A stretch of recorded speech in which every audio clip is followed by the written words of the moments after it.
Thanks again for stopping by, watching my video. I'm Michael Carr, Simplifymyretirement.life, license 2630482. Please see my disclaimer video for more details. Today we're going to talk about a recent ad campaign been across the internet and your mailboxes, basically under the title, "I Hate Annuities." It's run by an investment advisor. Anybody that's gone on the internet doing any retirement research or anything like that has possibly seen it. I'm here to tell you it's 90% misleading. I'll give you the details, the proof. They even have an online brochure with 9 points, 9 reasons to hate annuities.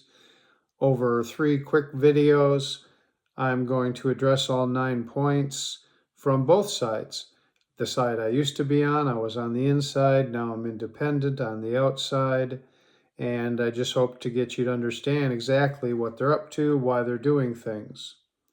I'm an advocate for people. I won't stand by and let somebody spread generalities as truth. Spreading generalities as truth is a good way to take advantage of people in a technical area. And spreading generalities as truth to propose a one-side opinion is historically something we're all familiar with. When a campaign uses a blanket "I hate annuities" slogan while intentionally omitting the fact that only an annuity can legally guarantee income after your money is gone, you have to ask yourself, is this a financial education, or is it a calculated attempt to keep your assets in a place where they can be billed for fees forever? And how can they do that if they're a fiduciary? How can they say to people they've never met that a financial product is absolutely not for them? I don't know how they get away with it, what kind of legality they're making sure they touch the line of. I don't know how that goes. I'm just trying to do the best I can to show people they're doing something around the truth, and it's not the entire truth. But so let's call it point and counterpoint. Nothing they say is completely wrong.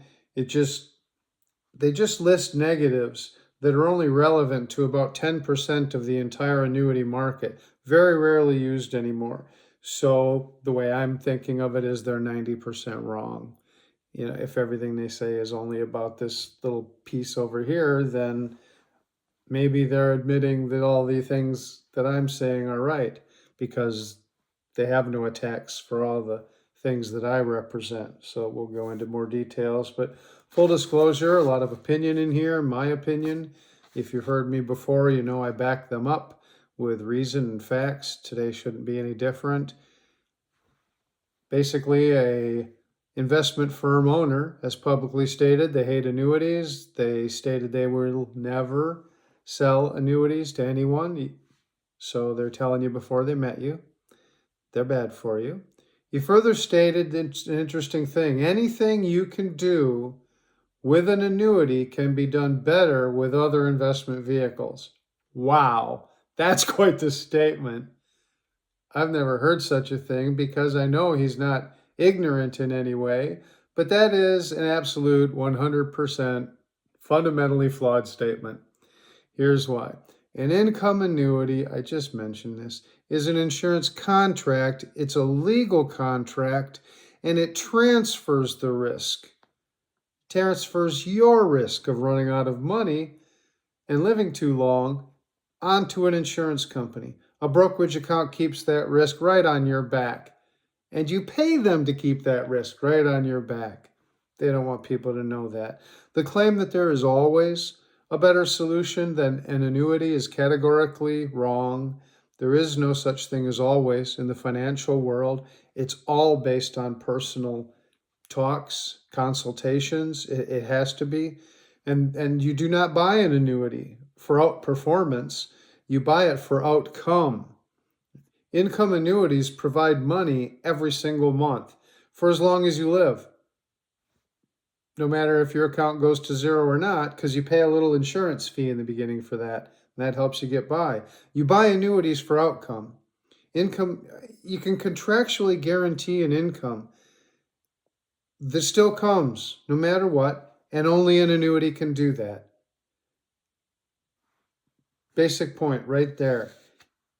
But the 9 points they give highlight other differences between financial products and insurance products. And if you take the flashlight and you shine it back on them, you find it hard to believe they're saying the things they're saying because it's attracting attention to their own failings. So here we go. Before I give you their 9 reasons, there's an important piece of context. If you research this campaign, as I said, you will see they never differentiate. They just continue to use the generalized term annuities. They never say, well, there's these bad annuities and then there's all these great annuities. They just talk about the little bitty bad annuities that have been around since the mid-90s. I don't use them. I didn't know they were still being used, other than I assume they're available for high-risk people that maybe find this a suitable investment, or higher risk people. Because you have to, somewhere in a product, if you're going to pay high fees, you have to have the ability, or at least, yes, the ability, not the expectation, to get better returns for those fees. That's just logical. But there are no guarantees. You can't count on it. And my clientele are preparing for retirement or in retirement. So that's important. I already went through this, but didn't say in the 1990s is when variable annuities came on, right when I was with Prudential. And I thought they were great because they did give you the opportunity. We knew there were more fees. What we didn't realize is that over time and in bad markets, those fees would become more damaging than we'd anticipated, I guess. Hard to say anything bad. I was there. I was part of it. I'm older now. And I just, want you to know that advisors think the way the company kind of tells them to think. I got in a car accident, 3.5-year disability, plenty of time to look back and say, holy cow, I never questioned this because I was busy. I was new. I was taking exams, all these kinds of things.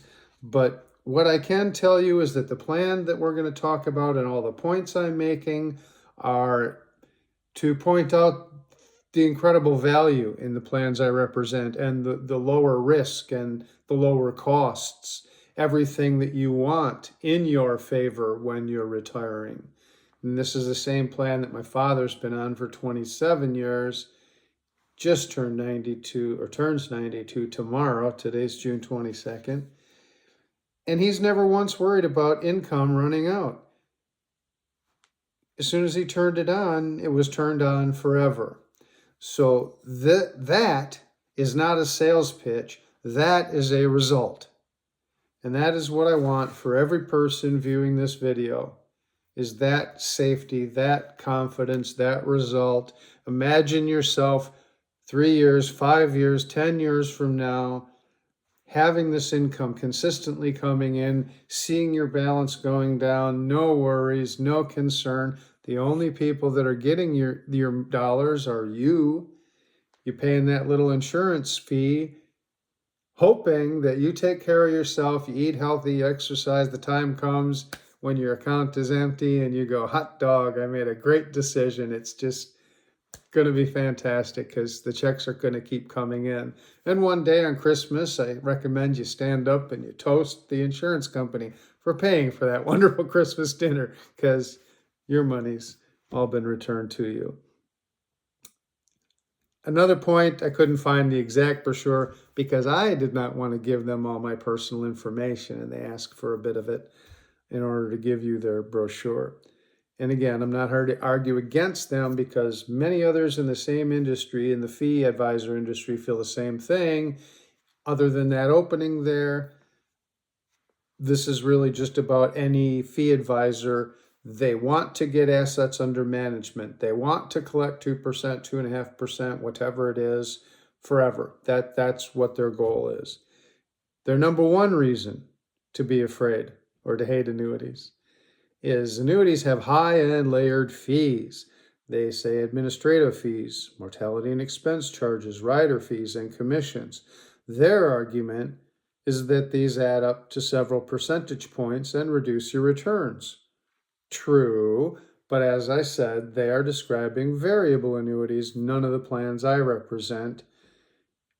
But shine the flashlight back on them, they say these fees add up to several percentage points and reduce your returns. They've got fees 2% or 2.5% that never end. I don't know why they would say these things when anyone with any experience on their side of the aisle would say, holy cow, I am paying, or I was paying fees. What are they talking about? So to go through them, administration fees, none in any plans I represent. Mortality and expense charges, none. They exist almost exclusively in variable annuities. There you go. Commissions. This appears to be a trigger word. They can't possibly say they don't pay their own people.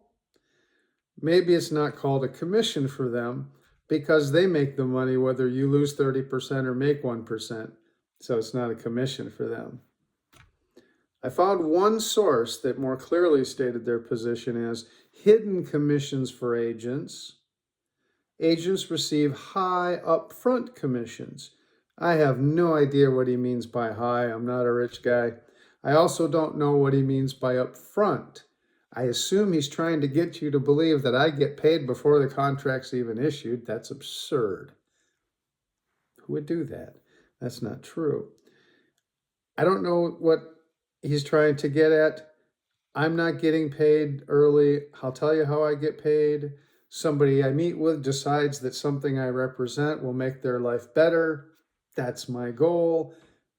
They request the plan, give all their details. I send it in. The money goes from one custodian to another custodian. I don't touch it. You don't touch it.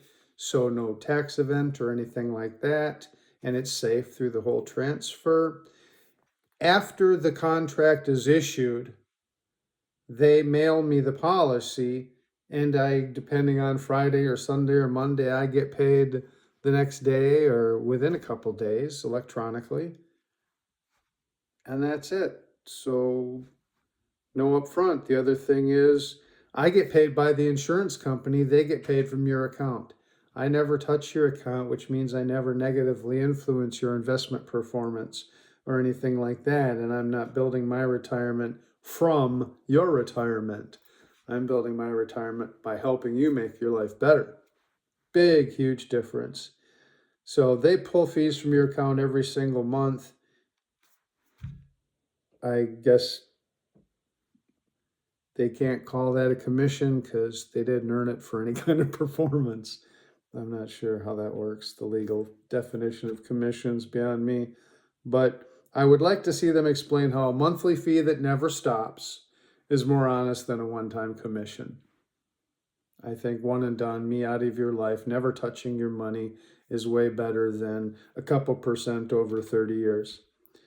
And I'd like to point out that if you compared my one-time commission with theirs, it only takes a couple years, a few years, and their annual fees are way beyond what I get paid. So high upfront? No, they make, in 30 years, they make, holy cow, many, many, many multiples of what I make by helping people one time and forever.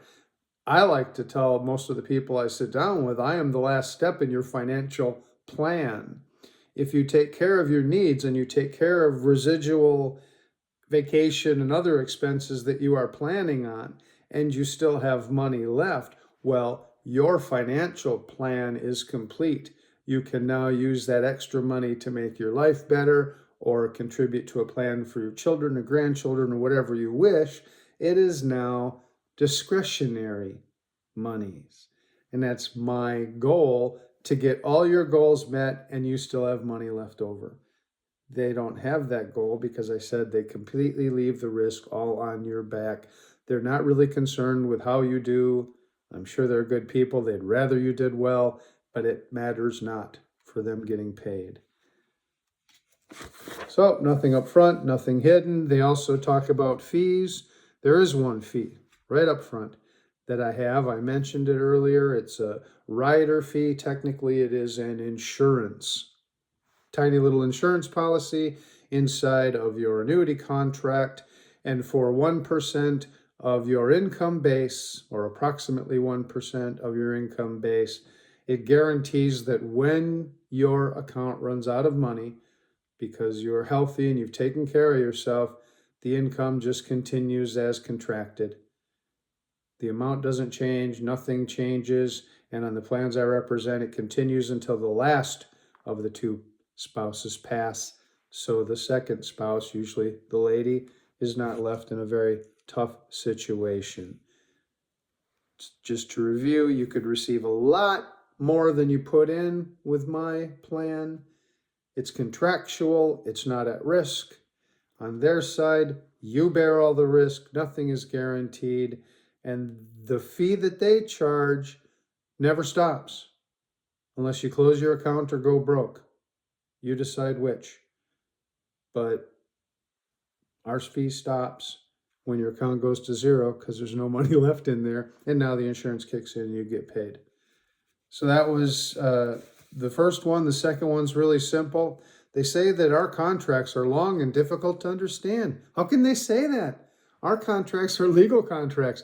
Their contracts are legal contracts, except for one thing. If you have ever seen an annuity contract, which I couldn't really show you, just flip through one, but if you compared it to a prospectus, which is what these investment advisors are supposed to be handing out to people every single day, I would bet $5. I would bet, colloquially, that you would find the prospectus is so much harder to read for the simple reason the prospectus has to cover so many unknowns. And all those unknowns have nothing to do, or most of those unknowns have nothing to do with an annuity. And annuities payments are guaranteed based on the claims paying ability of the insurance companies. I only deal with A-rated insurance companies, billions and billions and billions of dollars. And as I've said in other videos, they've been doing this for a very long time, keeping our country great, managing and paying pensions since after World War II. I and millions and millions and millions of people trust their lives and their retirements to insurance companies, and they have not been disappointed. We can go into that in another one too. So that's it for today. We've laid the foundation. You understand what they're describing. We're going to get into the heart of it. They've got a problem with growth caps. You just shine the flashlight back at them and it's just ridiculous. Liquidity and surrender charges, they separate. I'm going to go through some more side-by-side comparisons. It just comes back to they're not talking about what most people are looking for today. That's the best way to say it. I didn't want to say what I do because in 10 years, there's going to be 10 times as many independent advisors. And if you look at my video, The Rise and Fall of the Main Street Advisor, you'll see factually I've listed all the events working against their business model continuing. The same events are supporting the business model of an independent advisor that only gets paid by the company he represents. Think that's the best? We'll get to video 2 pretty quick. Thank you for stopping by. And I did want to say, fixed index annuities are insurance products, not securities. This is not investment advice. Thanks for letting me get that in.